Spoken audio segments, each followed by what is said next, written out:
So this is an actual GitHub repository, and I've got a link if you'd like to follow it later on, by someone who's now been nicknamed Narcos. It's known as the Narcos scripts. And this was found by someone who moved into a company to replace one of their senior IT support staff.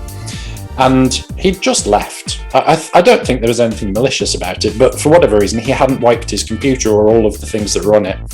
And someone went through all of the things on his computer to find information about the job and found a collection of scripts. And they're amazing. That he had a script that detected if he hadn't signed into his machine before 9:15, it automatically emailed his boss to say, "Oh, I'm running a little bit late. I'll be in about 20 minutes."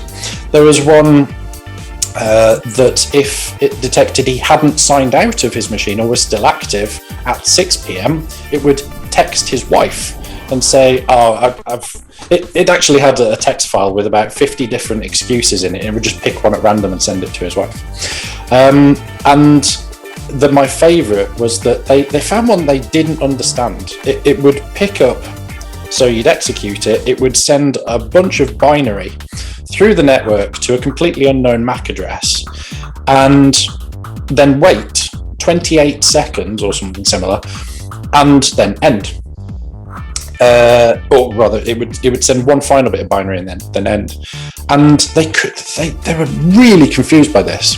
So they looked for all the different MAC addresses of all the equipment, none of the monitors, none of the terminals, none of the machines, none of the photocopiers or printers.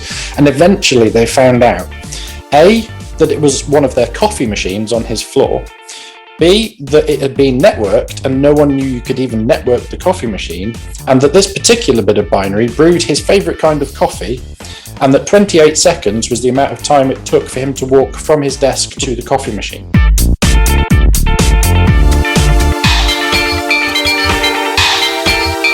When we talk about developers, I'm hoping you all agree with this, because I'm aware you've probably got your own opinions.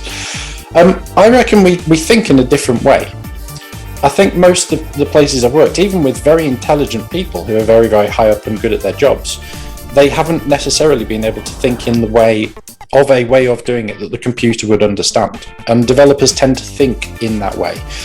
They're curious about how technology works and how computers actually parse and understand things, and how other technologies can make a problem work, or how a problem fits into to be used with those. And I think the mark of a good developer is someone who's thought to open up the developer tools in Chrome on their own. Someone who's curious enough to go, actually, how does that work? How does Google know what I'm going to type next? How does it correct my spelling mistakes? So that I think is quite important. But also, developers tend to understand what's possible. They're aware of what assumptions have been made and would be made by someone who was a subject matter expert who didn't think in the way of computers. And they can then break down the problem further because they're aware of those assumptions that have been made.